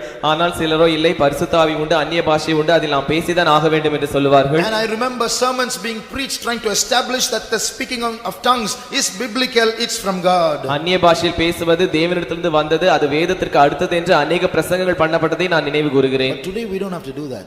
ஆனால் இன்று அதை நாம் செய்ய வேண்டிய அவசியம் இல்லை. Why? ஏன்? We can see God pouring out his spirit upon all flesh. ஏனென்றால் எல்லா மாம்சத்தின் மேலும் தேவன் தம்முடைய ஆவியை ஊற்றுவதை நாம் பார்க்க முடிகிறது. Even in nominal Christian churches, God is pouring out his spirit, people are speaking in tongues. பேர் கிறிஸ்தவ சபைகளிலும் கூட தேவன் தம்முடைய ஆவியை ஊற்றுகிறார், அங்கே இருக்கிற ஜனங்கள் அந்நிய பாஷைகளில் பேசுகிறார்கள். So this banqueting experience is being established in the world as God visits the earth. எனவே தேவன் பூமியை சந்திக்கும்போது இந்த விருந்தின் அனுபவமானது உலகத்தில் ஸ்தாபிக்கப்படுகிறது. Although the Pentecostal fire has broken out, பெந்தேகோஸ்தின் அக்கினியானது உடைந்தோடி வந்தாலும் கூட there is another stage where we have to still come into the favor of God. நாம் இன்னும் கூட தேவனுடைய பட்சத்தில் வர வேண்டியதான இன்னொரு நிலை இருக்கிறது. Esther asked the king, if I have found favor in thy sight. Esther ராஜாவை பார்த்து உம்முடைய கண்களில் எனக்கு தயை கிடைத்ததானால் என்று கேட்கிறாள். So although we are in the first banquet, நாம் முதலாவது விருந்தில் இருந்தாலும் கூட in this first banquet there is going to be a second banquet. இந்த முதலாவது விருந்தில் இன்னொரு இரண்டாம் விருந்து வரப்போகிறது. Just like the Esther invited the king for a second banquet in the first banquet, Esther அந்த முதலாவது விருந்தில் இருந்து கொண்டு இரண்டாவது விருந்திற்காக ராஜாவை அழைத்தது போல there is a time where this Pentecostal revival or fire is going to increase into another fire, a worldwide revival for perfection. பெந்தேகோஸ்தின் எழுப்புதலாகிய அக்கினியானது வரப்போகிறதான இன்னொரு காலம் இருக்கிறது. அந்த நாட்களில் முழு தேசத்திலும் இந்த பெந்தேகோஸ்தியான அக்கினியானது பரவும். The world is going to see it. உலகம் அதை காண போகிறது. Beloved, as you listen to me, my plea is that all of you might come into the same vision. பிரியமானவர்களே, நீங்கள் என்னை கேட்டுக்கொண்டிருக்கும் போது தானே நீங்கள் நான் எப்படி தரிசிக்கிறேனோ அதே போல அந்த தரிசனத்துக்கு நீங்கள் வர வேண்டும் என்று நான் வேண்டிக் கொள்கிறேன். Now if you can't see as the word of God speaks, தேவனுடைய வசனம் என்ன சொல்லுகிறதோ அதற்கேற்ற பிரகாரமாக உங்களால் பார்க்க முடியவில்லை என்றால் all this is going to be boredom and meaningless. இவைகள் எல்லாம் சலிப்பூட்டக்கூடியதாகவும் அர்த்தமற்றதாகவும் மாறிவிடும். I want my problem solved today. I want my sickness to go. I don't bother about revival. இன்று என்னுடைய பிரச்சனை தீர வேண்டும், என்னுடைய வியாதி இன்று என்னை விட்டு போக வேண்டும், எழுப்புதலை பற்றி எனக்கு கவலை இல்லை. If that's the attitude, then we are wasting our time here. அது நம்முடைய மனப்பான்மையாக இருக்கும் என்றால், அப்படியாக இருக்கும் என்றால் நம்முடைய நேரத்தை நாம் இங்கே வீணடிக்கிறோம். But let's all have the same vision. ஆனால் நாம் எல்லாருக்கும் ஒரே தரிசனம் இருக்கட்டும். We are going to invite God into for a second banquet. இரண்டாவது விருந்திற்காக நாம் தேவனை அழைக்க போகிறோம். O King, if we have found favor in thy sight, we want to invite you for another banquet. ராஜாவே, உம்முடைய கண்களில் எனக்கு தயை கிடைத்ததானால் இரண்டாவது விருந்திற்காக நாங்கள் உங்களை அழைக்க போகிறோம். Who prepares that banquet? அதை ஆயத்தப்படுத்துவது யார்? We. நாம். By preparing our lives, by sanctifying our lives, we are preparing that second banquet. நம்முடைய ஜீவங்களை ஆயத்தப்படுத்துவதன் மூலமாக, சுத்திகரிப்பதன் மூலமாக அந்த இரண்டாவது விருந்தை நாம் ஆயத்தப்படுத்துகிறோம். What is that second banquet? அந்த இரண்டாவது விருந்து என்றால் என்ன? Another stage where God descends into the church, a visitation from God in favor for the church. சபையினுடைய தயைக்காக, சபை தயை பெற்றுக்கொள்வதற்காக தேவன் சபையில் இறங்கி வரும்படியாகவும் அவருடைய கண்களில் தயை கிடைக்கும்படியாகவும் வரப்போகிறதான அந்த இரண்டாவது நிலவரம். Beloved, that second banquet is not going to be an ordinary one. பிரியமானவர்களே, அந்த இரண்டாவது விருந்தானது ஒரு சாதாரணமாக இருக்க போகிறதில்லை. It is at this point we turn to the second verse that we read in Isaiah chapter 34 verse 8. இந்த கட்டத்தில் தான் நாம் இரண்டாவதாக வாசித்ததான அந்த ஏசாயா 34 அதிகாரம் 8 வசனத்திற்கு நாம் வர வேண்டும். Here what do we read? இங்கே நாம் என்ன வாசிக்கிறோம்?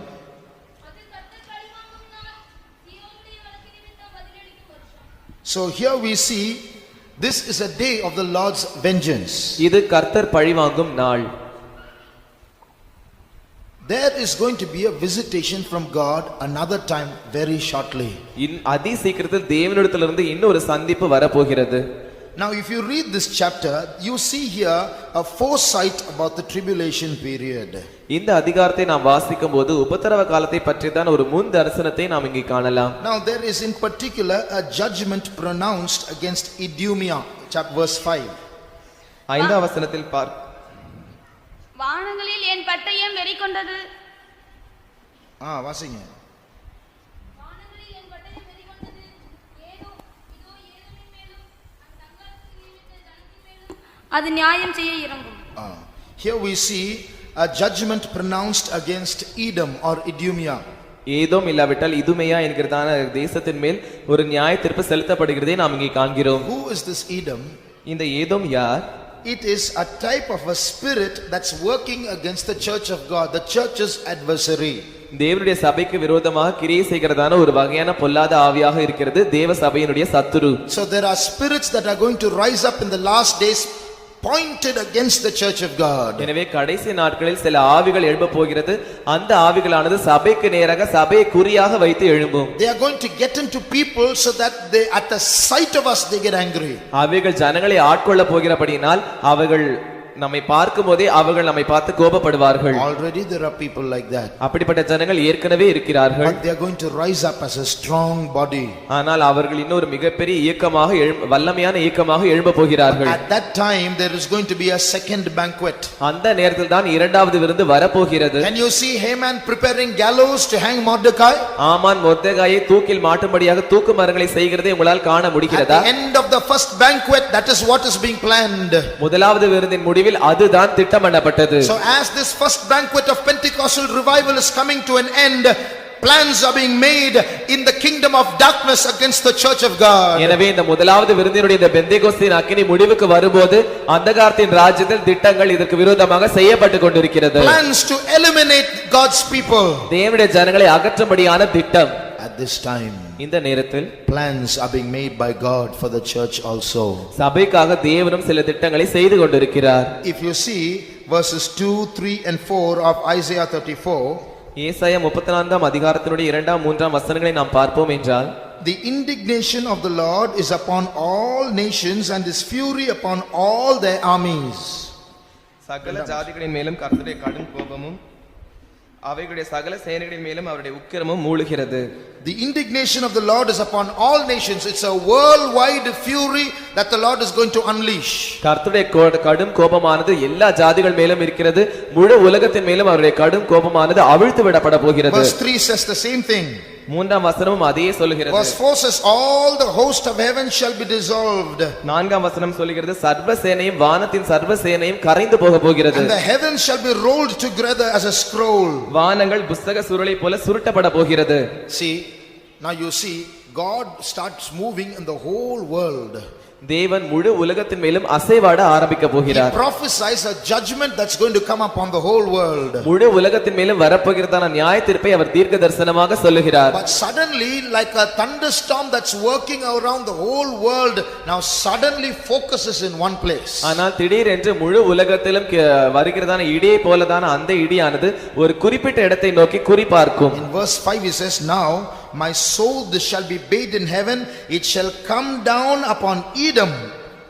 ஐந்தாம் வசனம் இப்படி சொல்லுகிறது, வானங்களில் என் பட்டயம் வெறி கொண்டது, இதோ ஏதோமின் மேல் அது இறங்க போகிறது. So the judgment that is upon the whole world will suddenly converge upon Edom. எனவே இந்த முழு உலகத்துடைய நியாயத்தீர்ப்பும் திடீரென்று இந்த ஏதோமின் மேல் குறிப்பாய்த்து அனுப்பப்படும். So what is that? அது என்ன? As the church gets ready for the second banquet, இந்த சபையானது இரண்டாவது விருந்திற்கு ஆயத்தப்படுகிறதான அந்த நேரத்தில் தானே God is bathing his sword, preparing his sword to land it upon the adversaries of the people of God. தேவனுடைய ஜனங்களுக்கு விரோதமாக தேவனுடைய பட்டயமானது அவர்களுக்கு விரோதமாக வெறி கொண்டு இறங்க போகிறது. Can you see it? அதை உங்களால் பார்க்க முடிகிறதா? I can see it. என்னால் அதை பார்க்க முடிகிறது. Can you see it? உங்களால் அதை பார்க்க முடிகிறதா? God is going to do great things in the church and in the world. தேவன் சபையிலும் உலகத்திலும் மகா பெரிய காரியங்களை செய்ய போகிறார்.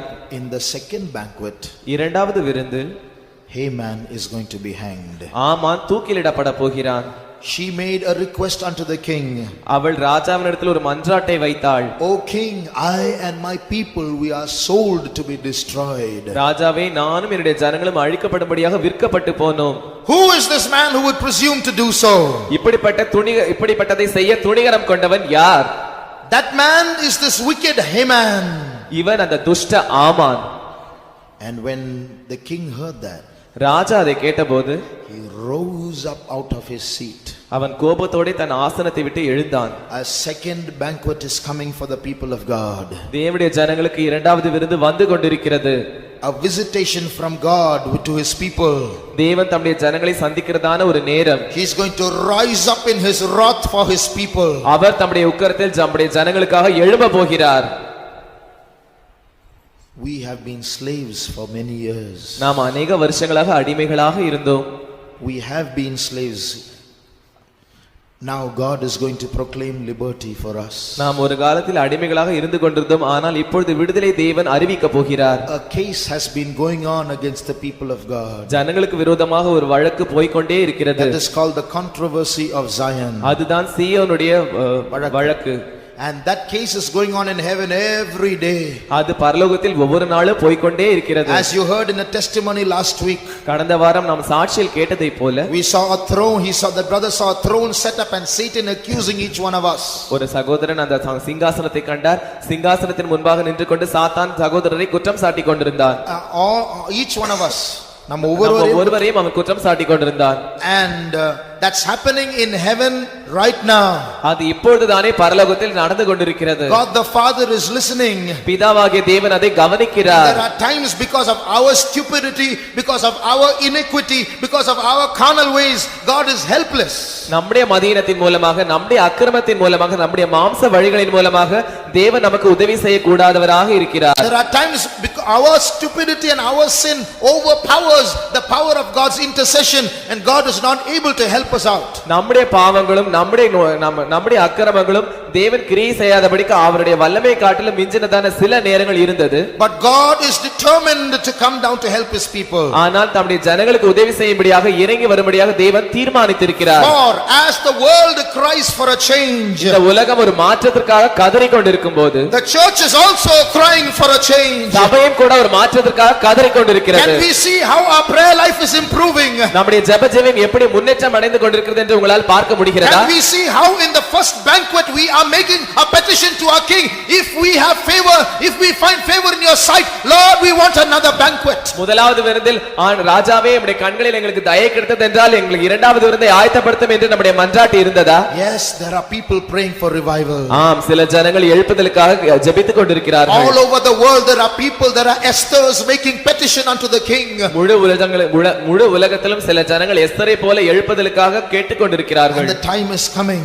அதற்கான வேளை வந்து கொண்டிருக்கிறது. The king is going to rise up in his wrath. ராஜா தம்முடைய உக்கிரத்தில் எழும்ப போகிறார். For although we are sinners, நாம் பாவிகளாய் இருந்தாலும், although in many ways we are in a backslidden state, நாம் अनेक வழிகளில் பின்மாற்ற நிலைமையில் இருந்தாலும், although we may be a church in captivity, சிறையில் இருக்கிறதான ஒரு சபையாக நாம் காணப்பட்டாலும், although many powers are pulling us down, अनेक வல்லமைகள் நம்மை கீழே இழுத்துக் கொண்டிருந்தாலும், God is watching. தேவன் அதை பார்த்துக் கொண்டிருக்கிறார். He will not keep silent. அவர் அதை பற்றி அமைதியாக இருக்கவே மாட்டார். But at this time, O child of God, ஆனால் இந்த நேரத்தில் ஓ தேவனுடைய பிள்ளையே, you and I have been brought into the kingdom for such a time as this. நீங்களும் நானும் இப்படிப்பட்ட ஒரு நேரத்திற்கு தான் இந்த ராஜ்யத்திற்குள் கொண்டு வரப்பட்டிருக்கிறோம். Why have we been brought into this kingdom at this time? இந்த நேரத்தில் இந்த ராஜ்யத்திற்குள்ளாக நாம் ஏன் கொண்டு வரப்பட்டிருக்கிறோம்? Haggai and Zechariah scolded the Jews. ஆகாயும் சகரியாவும் யூதர்களை திட்டினார்கள். Is this the time for you to build your own houses, to dwell in sealed houses when the house of God lies waste? தேவனுடைய வீடானது பாழாய் கிடக்கும்போது நீங்கள் உங்கள் சொந்த வீடுகளில் மச்சு பாவப்பட்ட வீடுகளில் குடியிருப்பது இதுதான் நேரமா? That's why your bag is full of holes. You go, you earn money, but you put it into a bag full of holes. You get nothing in your hand. எனவேதான் உங்கள் பைகள் முற்றிலும் பொத்தல்களாக நிறைந்திருக்கிறது. நீங்கள் வெளியே போய் சம்பாதித்து அந்த பொத்தலான பைகளில் போடுகிறீர்கள். ஆனால் உங்களால் அந்த பணத்தை வைத்துக் கொள்ள முடியவில்லை. Oh child of God, அருமையான தேவனுடைய பிள்ளையே, if there is anyone here who seems to be putting their monthly income into a bag of holes, உங்களில் யாராவது ஒருவர் இங்கே தங்களுடைய மாத சம்பளத்தை ஒரு பொத்தலான பைகளில் போடுவதை போல உணர்ந்தீர்கள் என்றால், you don't get anything in your hands at the end of it. அந்த சம்பளத்தின் முடிவில் உங்கள் கைகளில் ஒன்றும் கிடைக்கிறதில்லை. One good reason could be your lack of irresponsibility concerning the church of God. அதற்கான ஒரு நல்ல காரணம் என்னவென்றால் தேவனுடைய சபையை பொறுத்தவரையில் உங்களுக்கு இருக்கிறதான உத்தரவாதம் இல்லாததான தன்மை. No botheration about the church of God. சபையை பற்றியதான தேவனுடைய சபையை பற்றியதான எந்த கவலையும் இல்லை. The house of God is lying waste. தேவனுடைய சபையானது பாழாய் கிடக்கிறது. And you are not crying for that. ஆனால் நீங்கள் அதற்காக அழுகிறதில்லை. That's why there are holes in your bag. அது நிமித்தமாக தான் உங்கள் பைகளில் பொத்தல் காணப்படுகிறது. Make a determination today. இன்று தானே ஒரு தீர்மானம் செய்யுங்கள். Make this part of your daily prayer from today. இன்று முதற்கொண்டு அதற்காக உங்களுடைய ஜெபத்தில் உங்களுடைய அனுதின ஜெபத்தில் இது ஒரு பகுதியாக நீங்கள் ஜெபியுங்கள். Haggai and Zechariah tell the Jews, go to the mountain, go and cut wood and bring them down, build the house of God. ஆகாயும் சகரியாம் யூதர்களை பார்த்து நீங்கள் போய் மலையில் போய் விறகுகளை வெட்டி தேவனுடைய சபையை தேவனுடைய வீடை கட்டுங்கள். As we prepare ourselves, நாம் நம்மை நாமே ஆயத்தப்படுத்தும்போது தானே our God is going to rise up in our midst. நம்முடைய தேவன் நம்முடைய மத்தியில் எழும்ப போகிறார். He is going to rise up in his wrath against Haman. அவர் தம்முடைய உக்கிரத்தில் ஆமானுக்கு விரோதமாக எழும்ப போகிறார். And in the very place that the Jews should have been hanged, Haman is going to be hanged. யூதர்கள் எந்த இடத்தில் தூக்கிலிடப்பட வேண்டுமோ அந்த இடத்தில் அதே ஆமான் தூக்கிலிடப்பட போகிறார். Before the coming of the Lord, தேவனுடைய வருகைக்கு முன்பாக there is going to be a great judgment upon the world. இந்த உலகத்தில் மேல் ஒரு மிகப்பெரிய நியாயத்தீர்ப்பு வரப்போகிறது. That judgment is going to be executed by the people of God. இந்த நியாயத்தீர்ப்பானது தேவனுடைய ஜனங்கள் மூலமாக செலுத்தப்பட போகிறது. It is called the day of vengeance of our God, when he is going to do justice for Zion. அதுதான் நம்முடைய தேவன் பழிவாங்குற நாள் என்று அழைக்கப்படுகிறது. அந்த நாளில் தான் தேவன் சீயோனுக்காக நியாயம் செய்வார். Shall we close our eyes? நாம் நம்முடைய கண்களை மூடுவோம். God is going to descend in a unique way. தேவன் ஒரு ஒப்பற்ற விதத்தில் இறங்க போகிறார். He is going to give an anointing that we have never received so far. இதுவரைக்கும் நாம் பெற்றிராத ஒரு அபிஷேகத்தை அவர் கொடுக்க போகிறார். He is going to loose our bands in a way we have never been freed like that so far. இதுவரைக்கும் இதற்கு முன்பாக நாம் விடுதலையா இல்லாததான ஒரு மிகப்பெரிய விடுதலையை நம்முடைய கட்டுகளை அவர் அறுக்க போகிறார். Nations can rise against us. ஜாதிகள் நமக்கு விரோதமாக எழும்பலாம். Demon groups can rise against us. பிசாசுகளுடைய கூட்டங்கள் நமக்கு விரோதமாக எழும்பலாம். Hordes of them may rise up and come against against us. கோடிக்கணக்கானவர்கள் நமக்கு விரோதமாக எழும்பி நமக்கு முன்பாக வரலாம். One man will stand up as an army against them. ஒரு மனுஷன் அவர்களுக்கு விரோதமாக ஒரு ராணுவமாக நிற்பான். God is going to anoint some people in the church for that work. அந்த வேலைக்காக தேவன் சில ஜனங்களை சபையில் அபிஷேகம் பண்ண போகிறார். And they shall rise up and execute the vengeance of God. அவர்கள் எழும்பி தேவனுடைய பழிவாங்குதலை செலுத்த போகிறார்கள். How many can share this vision? உங்களில் எத்தனை பேர் என்னோடு கூட இந்த தரிசனத்தை பகிர்ந்து கொள்ள முடியும்? Shall we close our eyes? நாம் நம்முடைய கண்களை மூடுவோம். They are going to chase us. அவர்கள் நம்மை விரட்ட போகிறார்கள். Oh, they will want our blood. அவர்கள் நம்முடைய இரத்தத்தை கேட்க போகிறார்கள். They might kill some of us. நம்மில் சிலரை அவர்கள் கொலையும் செய்யலாம். They might get our body but not our souls. நம்முடைய சரீரத்தை அவர்கள் பெற்றுக்கொள்ளலாம், ஆனால் நம்முடைய ஆத்மாவை அல்ல. At this time, அந்த நேரத்தில், at this time, இந்த நேரத்தில், if it is the will of God that my blood should be shed on this ground, என்னுடைய ரத்தமானது இந்த பூமியில் சிந்தப்பட வேண்டும் என்பது தேவனுடைய சித்தமாக இருக்கும் என்றால், I ask for grace right now and surrender. இன்றுதான் இப்பொழுதுதானே அதற்குரிய கிருபையை நான் தேவனிடத்தில் கேட்டு அதற்கென்று ஒப்புக் கொடுக்கிறேன். But I know one thing. ஆனால் ஒரு காரியத்தை நான் அறிவேன். Before my blood is shed on this ground, இந்த பூமியில் என்னுடைய ரத்தம் சிந்தப்படுவதற்கு முன்பாக God is going to anoint me to execute vengeance on the powers of darkness. இந்த அந்தகாரத்தின் வல்லமைகளுக்கு விரோதமாக நியாயத்தீர்ப்பு செலுத்தும்படியாக தேவன் என்னை அபிஷேகம் பண்ண போகிறார். I can see his sword being released from his sheath. அவருடைய பட்டயமானது அவருடைய உரையிலிருந்து விடுவிக்கப்பட்டதை நான் காண முடியும். I can see his sword being held high in the sky. அவருடைய பட்டயமானது வானத்தில் உயர்த்தப்பட்டிருக்கிறதை நான் காண முடியும். What is that sword? அந்த பட்டயம் என்ன? That is the anointing in you and in me. அதுதான் உங்களிலும் என்னிலும் இருக்கிறதான அபிஷேகம். The day of vengeance is at hand. அந்த நியாயத்தீர்ப்பினால் அருகில் வந்துவிட்டது. Look high up in the sky. God is ready to descend. வானங்களில் உயர்ந்து பாருங்கள், தேவன் இறங்குவதற்கு ஆயத்தமாக இருக்கிறார். The time has come when the second banquet is going to be ready. இரண்டாவது விருந்து ஆயத்தப்பட போகிறதான வேளை வந்துவிட்டது. The time has come when God's people are going to receive a mighty anointing. தேவனுடைய ஜனங்கள் மிகப்பெரிய அபிஷேகத்தை பெற்றுக்கொள்கிறதான நேரம் வந்துவிட்டது. Oh sword of God. ஓ தேவனுடைய பட்டயமே. Oh sword of God. தேவனுடைய பட்டயமே. Arise. Arise. எழும்பு. Shamaki ataraba sana makaraba santularia bahantula.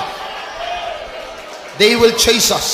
அவர்கள் நம்மை விரட்டலாம். They will chase us. அவர்கள் நம்மை விரட்டுவார்கள். They can only get our body. சரீரம் மாத்திரம் தான் அவர்களுக்கு They கிடைக்கும். can only get our body. நம்முடைய சரீரம் மாத்திரம் தான் அவர்களுக்கு கிடைக்கும். But for some people, ஆனால் சில ஜனங்கள் they won't even get the body. அவர்களுக்கு சரீரம் கூட கிடைக்காது. They will chase us, chase us, chase us, chase us and converge us from all directions. அவர்கள் நம்மை விரட்டி விரட்டி விரட்டி எல்லா திசைகளிலும் நம்மை வந்து நெருக்குவார்கள். But at that time, ஆனால் அந்த நேரத்தில் as they close in upon us, அவர்கள் நம்மை நெருங்கும் போதுதானே suddenly we will disappear. திடீரென்று நாம் மறைந்து போவோம். Jesus will have come and gone. இயேசு இறங்கி வந்து விடுவார். Shabaraya Sankara Batana Shamanyankara Basabaria Tularaba.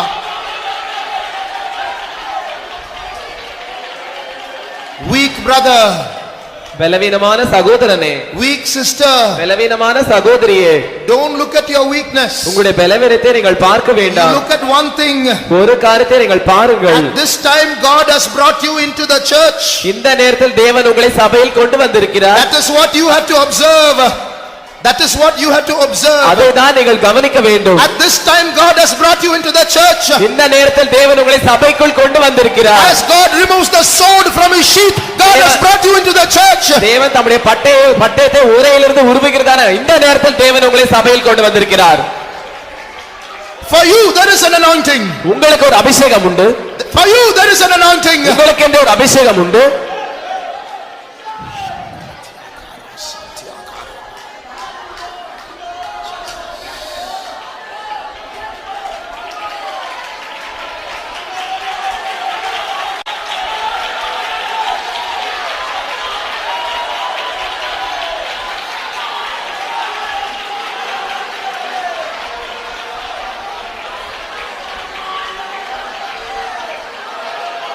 சத்துருக்கள் முன்பில் எனக்காக பந்தியொன்றாயத்தம் செய்தார். சத்துருக்கள் முன்பில் எனக்காக பந்தியொன்றாயத்தம் செய்தார்.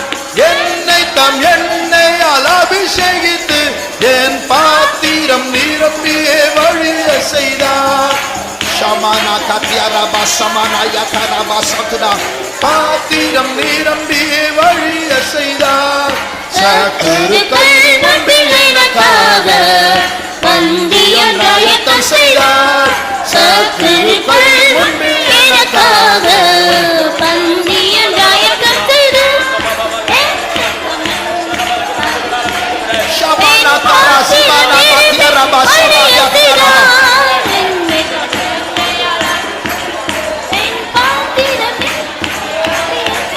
சமானா யகரபா சமானா யகரபா.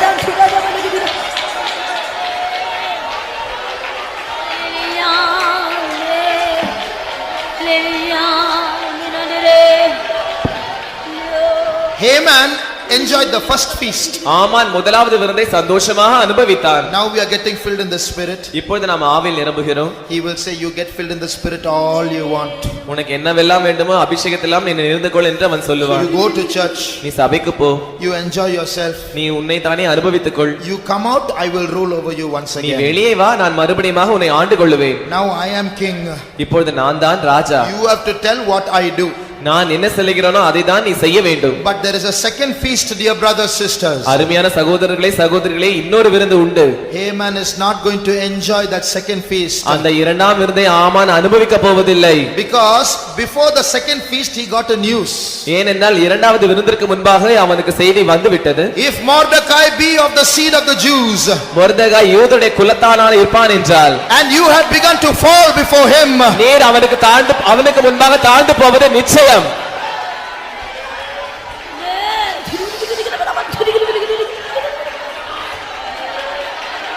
சத்துருக்கள் முன்பில் எனக்காக பந்தியொன்றாயத்தம் செய்தார். சத்துருக்கள் முன்பில் எனக்காக பந்தியொன்றாயத்தம் செய்தார்.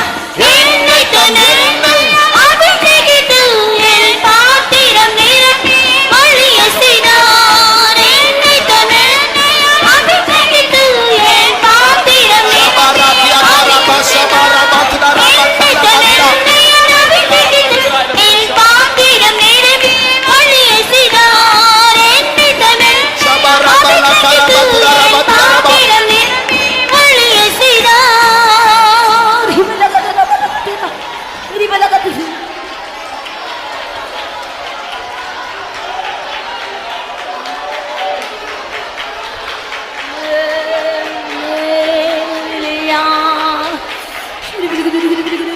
dear brother, dear sister, அருமையான சகோதரனே அருமையான சகோதரியே, Satan may be standing outside. சாத்தான் வெளியே ஒருவேளை நின்று கொண்டிருக்கலாம். In this first feast he may be enjoying himself. இந்த முதலாவது விருந்தில் அவன் தன்னை தானே சந்தோஷப்பட்டு He கொண்டிருக்கலாம். may say, you come out, I will look after you. நீ வெளியே வா, நான் உன்னை பார்த்துக் கொள்வேன் என்று அவன் ஒருவேளை சொல்லலாம். What should we say? ஆனால் அதற்கு நாம் என்ன சொல்ல வேண்டும்? Whatever you do, நீ என்ன செய்தாலும் பரவாயில்லை. God has prepared a second feast for us. தேவன் எங்களுக்கு இரண்டாவது விருந்தை ஆயத்தம் பண்ணி இருக்கிறார். We shall enjoy that feast. நாங்கள் அந்த விருந்தை அனுபவிப்போம்.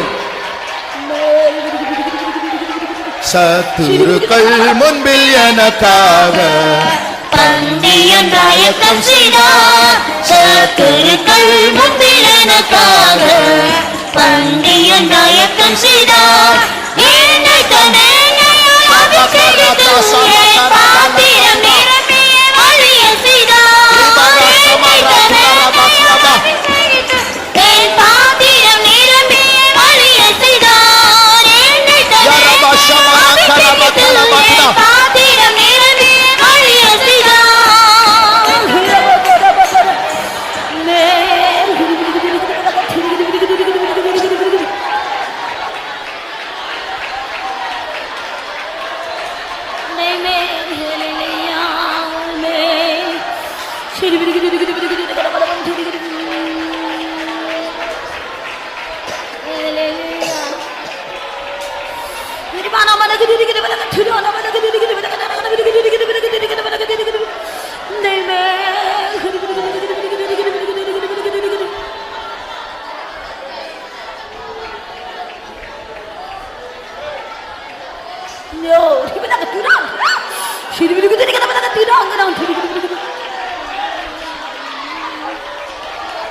நான் விசுவாசிப்போரின் நடந்தறிவேன் என்னையே படைத்திட்டேன் அவர் கருத்தில் நான் விசுவாசிப்போரின் நடந்தறிவேன் என்னையே படைத்திட்டேன் அவர் கருத்தில் முடிவு வரை என்னை நடத்திடுவார் மாற்று மலர்ச்சி பாரே முடிவு வரை என்னை நடத்திடுவார் மாற்று மலர்ச்சி பாரே நான் விசுவாசிப்பேன் நடந்தறிவேன் என்னையே படைத்திட்டேன் அவர் கருத்தில் நான் விசுவாசிப்பேன் நடந்தறிவேன் என்னையே படைத்திட்டேன் அவர் கருத்தில் முடிவு வரை என்னை நடத்திடுவார் மாற்று மலர்ச்சி பாரே முடிவு வரை என்னை நடத்திடுவார் மாற்று மலர்ச்சி பாரே முடிவு வரை என்னை நடத்திடுவார் மாற்று மலர்ச்சி பாரே முடிவு வரை என்னை நடத்திடுவார் மாற்று மலர்ச்சி பாரே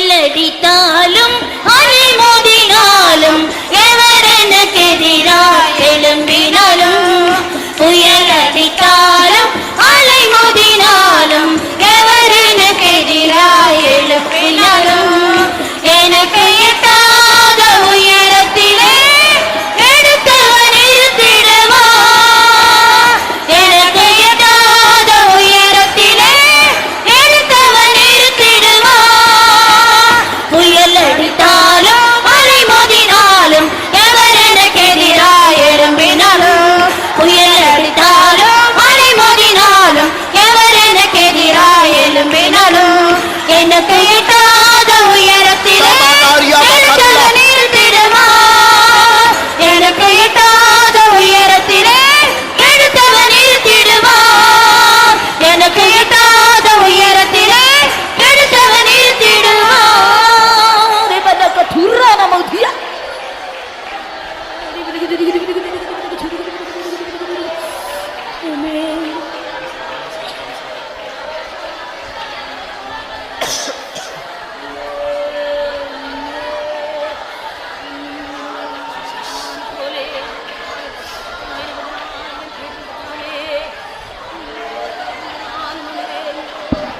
நாம் எல்லாரும் நம்முடைய கண்களை மூடுவோம். சகோதரர் மத்தியில் யாராவது முன்னாடி வந்து மைக்குக்கு முன்னாடி எழுப்புதலுக்காக ஜெபிக்கும்படியாக கேட்டுக்கொள்கிறோம். கண்களை மூடுவோமாக. ஆவியில் ஏவப்பட்டதான சகோதரர்கள் யாராவது ஒருவர் மைக்குக்கு முன்னாடி வந்து எழுப்புதலுக்காக ஒரு நிமிடம் ஜெபிக்க வேண்டும் என்று கேட்டுக்கொள்கிறோம்.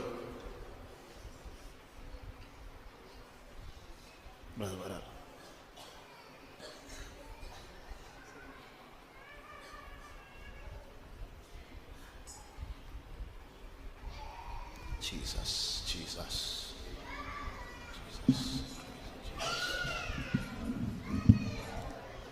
ஸ்தோத்திரம் ஸ்தோத்திரம் ஸ்தோத்திரம் ஸ்தோத்திரம். கர்த்தாவே, எங்களுடைய சபைக்காக நாங்கள் ஜெபிக்கிறோம் ஆண்டவரே. கர்த்தாவே, இந்த சபை கர்த்தாவே மெதுவாய் எழுப்புதலுக்காக நாங்கள் ஜெபிக்கிறோம் ஆண்டவரே. எப்படியாவது கர்த்தாவே சபையில் உள்ளவர்கள் அநேக மத்தியிலே கர்த்தாவே நீ பெரிய அற்புதத்தை நீ செய்ய வேண்டும் கெஞ்சினதா ஸ்தோத்திரம். எப்படியாவது கர்த்தாவே இந்த சபையில் உள்ள வியாதிகளையும் கர்த்தாவே சபையில் சாபங்களிலும் சபையில் கர்த்தாவே அந்த பில்லி சொல்லி கட்டுகளிலிருந்து கர்த்தாவே நாங்கள் விடுதலை பெற கர்த்தாவே நீ கர்த்தாவே ஜெபிக்கிறோம் ஐயா, ஸ்தோத்திரிக்கிறோம். கிருபை தாரும் ஐயா, ஆசீர்வதிக்க வேண்டுமே சபையை கர்த்தாவே மேலும் கர்த்தாவே எழுப்புதல் அடைய நீ கிருபை செய்ய வேண்டும் கெஞ்சுகிறோம். ஆசீர்வதிக்க வேண்டும், கிருபை தாரும். இயேசுவின் நாமத்தில் கேட்கிறோம் ஜீவனுள்ள நல்ல பிதாவே, ஆமென். ஹல்லேலூயா. ஸ்தோத்திரம். கண்களை மூடிக்கொண்டே இருப்போமாக.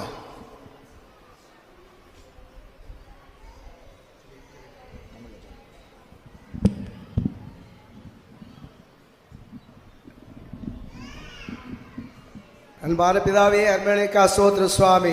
நாங்கள் இப்பொழுது கேள்விப்பட்டது போல கர்த்தாவே ஒரு பெரிதான எழுப்புதலுக்காக ஆண்டவரே நாங்கள் வாஞ்சிக்கிறோம் சுவாமி.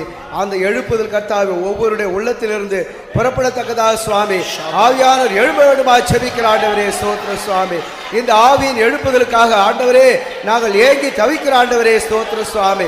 அந்த எஸ்தர் சொன்னது போல நான் மரித்தாலும் மரிக்கிறேன் என்று சொல்லி ஆண்டவரே ராஜாவுடைய சமூகத்தில் பிரவேசித்தது போல ஜபத்தோடு உபவாசத்தோடு கண்ணீரோடு ஆண்டவரே தேவன் ராஜாவுடைய சமூகத்திலே எஸ்தர் பிரவேசித்தது போல ஆண்டவரே நாங்கள் தேவ சமூகத்திலே உபவாசத்தோடு ஜபத்தோடு கண்ணீரோடு ஆண்டவரே நாங்கள் ஜெபிக்கிறோம் ஆண்டவரே. சபையிலே ஒரு பெரிய எழுப்புதலுக்காக வேண்டுகிறோம் சுவாமி. அதற்காக எங்களை ஆயத்தப்படுத்த ஆண்டவரே. எப்பொழுது கூட ஆண்டவரே நாங்கள் கேள்விப்பட்டது போல சபையில ஒரு பெரிய விருந்து ஆயத்தமாகி இருக்கு சுவாமி. அந்த விருந்துக்காக நாங்கள் ஆயத்தப்பட எங்களுக்கு உதவி செய்யும் சுவாமி. அந்த மத்திய ஆகாயத்திலே சமாதான பிரபு வெளிப்படும் பொழுது நாங்களும் ஆண்டவரே சமாதானத்தோடு ஐக்கியத்தோடு சந்தோஷத்தோடு எக்கால சத்தத்தை கேட்க உதவி செய்ய ஆண்டவரே ஸ்தோத்திர சுவாமி. நாங்கள் அப்படியாக எங்களுடைய ஜீவியத்திலே சமாதான பிரபுவை சந்திக்க நாங்கள் யாவரோடு சமாதானமா ஜீவிக்க யாவரோடு ஐக்கியமாக இருக்க நாங்கள் எங்களுக்கு உதவி செய்ய ஆண்டவரே. அதற்காக எங்களை தாழ்த்தி ஒப்படைக்கிறோம். ஆவியானவர் தாமே எங்களுக்கு உதவி செய்ய வேண்டுமா ஜெபிக்கிறோம் இயேசு நாமத்தினால் பிதாவே ஆமென். ஆமென் ஆமென் ஆமென். இது நாம் எல்லாரும் செய்ததான ஜெபம், அதுதான் ஆமென். நான் விசுவாசிப்போரேன் நான் அறிவேன் என்னையே படைத்திட்டேன் அவர் கரத்தில். நான் விசுவாசிப்போரேன் நான் அறிவேன் என்னையே படைத்திட்டேன் அவர் கரத்தில். முடிவு வரை என்னை நடத்திடுவார் மூத்து மரட்சிப்பாரே. என்னை நடத்திடுவார் மூத்து மரட்சிப்பாரே. முடிவு வரை என்னை நடத்திடுவார் மூத்து மரட்சிப்பாரே. முடிவு வரை என்னை நடத்திடுவார் மூத்து மரட்சிப்பாரே.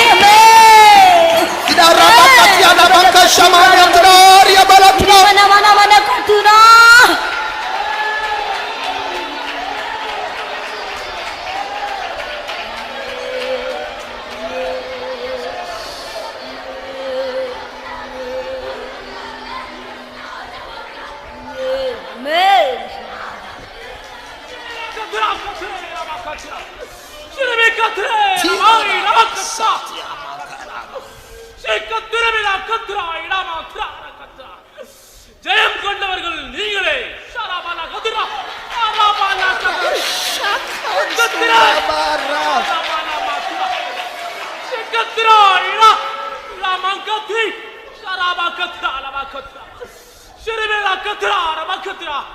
ஜெயம் உனக்கு முன்பாகவே எழுதப்பட்டது.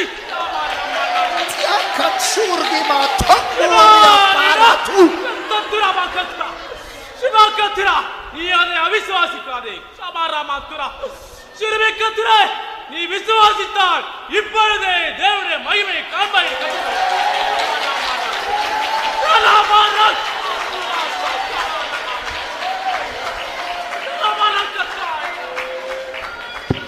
உன் குடும்பத்தில் உன் சமுதாயத்தில் நீ தனியாய் விடப்பட்டாய் என்று நினைக்கிறாய்.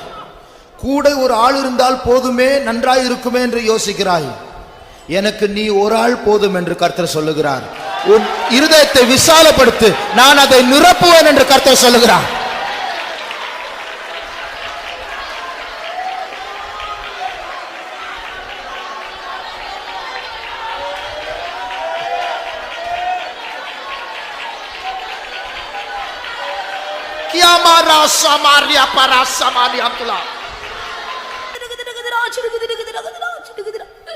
இந்நாள் நற்செய்தி அறிவிக்கும் நாள்.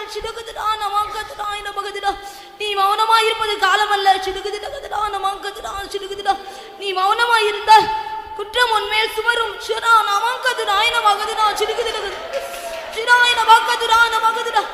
இப்பொழுதே அணுகிறது காலம். இப்பொழுதே ரட்சணிய நாள். நீ அசதியாயிராமல் ஜாக்கிரதையாயிருந்து கர்த்தருக்கு ஊழியத்தை செய். என் ஊழியத்தை செய்து என் ஊழியத்தை நிறைவேற்று என்று கர்த்தர் சொல்லுகிறார்.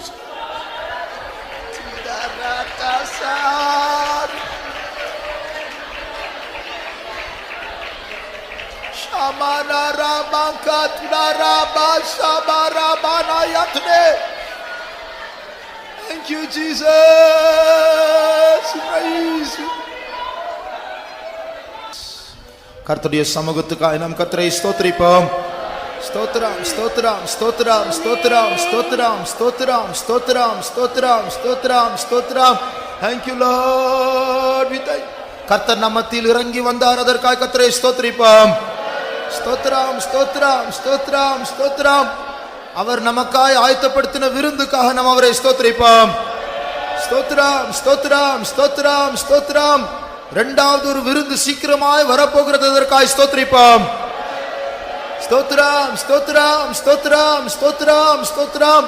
எல்லா துதி கன மகிமை கர்த்தருக்கே செலுத்தி கர்த்தரை ஸ்தோத்திரிப்போம். ஸ்தோத்திரம் ஸ்தோத்திரம் ஸ்தோத்திரம். அல்லேலூயா. ஜெபிப்போம்.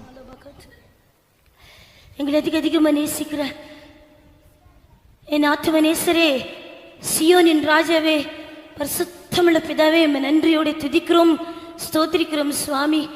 கடந்த நாட்களில் கர்த்தாவே நீர் எங்களோடு இருந்தீர் சுவாமி. கண்மணி போலே நீர் எங்களை பாதுகாத்தீரையா. எங்களுடைய யுத்தங்கள் எல்லாம் கர்த்தாவே நீர் செய்தீர். பெரிய ஜெயத்தோடே கர்த்தாவே மட்டுமாய் நீர் எங்களை நடத்தினீர் ஐயா. ஸ்தோத்திரம் ஸ்தோத்திரம். இந்த கால வேளையிலே ஆண்டவரே ஸ்தோத்திரம். சியோனின் ராஜா சியோனில் இருந்து இறங்கி வந்து ஆண்டவரே ஸ்தோத்திரம். நீர் எங்களோடு பேசின ஒவ்வொரு வார்த்தைக்காகவும் ஆண்டவரே ஸ்தோத்திரம். வல்லமையான அருமையான தூதுக்காகவும் நன்றியோடு உம்மை துதிக்கிறோம், ஸ்தோத்திரிக்கிறோம் சுவாமி. ஸ்தோத்திரம். புதிய தானியம் ஆண்டவரே நீர் எங்களுக்கு கொண்டு வந்தீர் சுவாமி. அந்த தானியத்தோட கர்த்தாவே என்னையும் கர்த்தாவே எங்களையும் நீர் பலப்படுத்தினீர். ஸ்தோத்திரம் ஆண்டவரே. புதிய திராட்சை ரசத்தோடு புதிய எண்ணெயத்தோடு ஆண்டவரே தைலத்தோடு நீர் இறங்கி வந்தீர் சுவாமி. நீர் எங்களை அபிஷேகித்தீர் சுவாமி. ஸ்தோத்திரம் ஸ்தோத்திரம். இந்த புதிய கர்த்தாவே எண்ணத்தோடு கர்த்தாவே வைராக்கியமாய் ஐயா தீவிரமாய் கர்த்தாவே உமக்கு ஊழியம் செய்ய உதவி செய்யும் ஆண்டவரே. இனி எங்களுக்கு காலம் இல்லை, மௌனமாய் இருக்கிறது கர்த்தாவே. இது காலம் இல்லை சுவாமி ஐயா. உமக்காக ஆண்டவரே பரிசுத்தமா ஊழியம் செய்ய வைராக்கியமா ஆண்டவரே தீவிரத்தோடு யா ஊழியம் செய்யறதுக்கு கொஞ்சம் காலம் ஆண்டவரே நீர் எங்களுக்கு தந்தீர் ஆண்டவரே. ஸ்தோத்திரம் ஸ்தோத்திரம். உண்மையாகவே கர்த்தாவே உத்தமமா மனதோடு கர்த்தாவே செமையான இருதயத்தோடு உம்மை சேவிக்க உமக்கு ஊழியம் செய்ய எங்கள் எல்லோருக்கும் உதவி செய்யும் ஆண்டவரே. ஸ்தோத்திரம் ஸ்தோத்திரம். ஆமானு போல கர்த்தாவே 10,000 பேர்கள் கர்த்தாவே எங்களுக்கு விரோதமாய் எழும்பினாலும் சுவாமி ஐயா ஸ்தோத்திரம். 10,000 பேரில் சிறந்தவர் நீர், சர்வ வல்லமுள்ள தேவன் நீர். எங்களோட இருக்கிறீர் ஆண்டவரே. ஸ்தோத்திரம் ஸ்தோத்திரம் ஸ்தோத்திரம். எங்களோட இருப்பீர் ஆண்டவரே. ஸ்தோத்திரம். எங்களுக்கு பயமே இல்லை சுவாமி. ஸ்தோத்திரம். சாத்தானுடைய தலை கர்த்தாவே எங்களுடைய கால் கீழே கர்த்தாவே நசுக்கு கொண்டே இருக்கிறீர் சுவாமி. இயேசுவே ஸ்தோத்திரம் ஸ்தோத்திரம். ஜெயம் எங்களது, யுத்தம் உங்களது ஆண்டவரே. ஸ்தோத்திரம் ஐயா. நீர் பேசும் ஒவ்வொரு வார்த்தைகள் நன்றியுள்ள இதத்தோட கர்த்தாவே மை துதிக்கிறோம், ஸ்தோத்திரிக்கிறோம் சுவாமி. முழு சபை ஆண்டவரே இந்த வார்த்தைகள் மூலமா இயேசு போல மாற உதவி செய்யும் ஆண்டவரே. இயேசுவே நீர் இப்படி எங்களோட சொல்லும் ஆண்டவரே. என் பிரியமே, என் பூரண ரூபவதியே, உன்னில் பழுதொன்றும் இல்லை என்று சொல்லி அந்த சத்தம் இந்த வார்த்தைகள் மூலமா கேட்க உதவி செய்யும் ஆண்டவரே.